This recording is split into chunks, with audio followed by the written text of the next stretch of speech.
मेन थांखियानो जाहैबाय गाहाय जोंनि बे दा कर्म बिरोध बा पेन डाउन माने जिल्ला हिसाबै गावबागाव ब्लकआव जोङो पेन डाउन खालामदों माने स्ट्राइक खालामदों जोङो जाहाथे सरकारा बे कर्म बिरोधनि गेजेरजोंनो जोंनि बे डिमान्ड बा दाबिफोरखौ जाहाथे सुफुंनानै होयो बेनि थाखायनो मैयानिफ्राय 12 नभेम्बरनिफ्राय 13 नभेम्बरसिम बे ब्लकआव माने पेन डाउन कर्म बिरोधल' जागोन आरो 14 15आवहाय माने खला बेच माने प्रटेस्ट जागोन गोसोम माने ड्रेसजों जोङो सरकारखौ नारसिनबावगोन बे कर्म बिरोधनि ब्लकआव आरो बेजोंबो जायाबा 18 19आव बे डिस्ट्रिक्ट लेभेलावहाय स्ट्राइक लाबावगोन आरो बेजोंबो जाबावाबा आरो जोङो स्टेट लेभेल देशफोराव जोङो गिदिर जरदार भाबै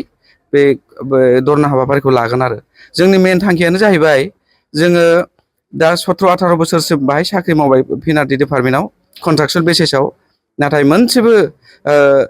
जोंनि बे आसाम सरकारनि बे जोंनि मानगोनां गिबि मन्थ्रि बे हेमन्त बिश्व शर्मा सारनिसिम खावलायहरो जाहाथे जोंनि बे डिमान्ड खालामनायफोरखौ जाहाथे नायस'नो आरो साक्सेस खालामना होयो जोंनि मेन थांखिया जाहैबाय माने मान्थलि बे इंक्रिमेन्ट होनाया मा होनो बिदिखौ दरमा होनाया खम आरो इयारलि इंक्रिमेन्टखौबो जोंनो होआखै आरो मोनसेया जाहैबाय 60 बोसोर बैसोसिम जोङो साख्रि मावनो हानायनि थाखाय माने निजुक्ति खालामनांगौ आरो बे रेगुलार साख्रिआवलाफोर जेरेखम माने HRC हिउमेन रिसोर्स पलिसि जे डिपार्टमेन्ट दङ अल इन्डिया बेहाय माने जोंनोबो कन्ट्राक्चुयेल बेसिसाव बे हिउमेन रिसोर्स बेखौ जोंनोबो सुबिदाखौ नांगौ आरो जेरेखम जोङो एक्सिडेन्टेल माबा मोनसे जायोबा जोंहा जेबो प्रफिट गैया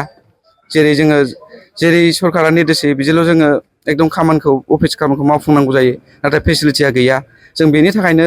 दिनै आसाम नाङैनो बे पिनाटि डिपार्टमेन्टआव जिमान कन्ट्राक्चुयेल एमप्लयि दङ बेखौ ज' लोगो लांनानै बे कर्म बिरोध खामानिखौ जों मावगासिनो दं आरो नोंथांमोननि बे थांखिखौ नाजावना लायोबा नोंथांमोना मा राहा लानाय जागोन जोङो निस्सय बे जिल्ला लेभेलसिम डिस्ट्रिक्ट लेभेलसिम जुदि बे धरना खाजोलखौ आरो ग्रहन खालामाबा जोङो आसाम नाङैनो दिसपुर लेभेलसिम जोङो बे धरना खारज'खौ हाबाफारिखौ जोङो आरो गोख्रोंनिफ्राय गोख्रोंसिन खालामलांगोन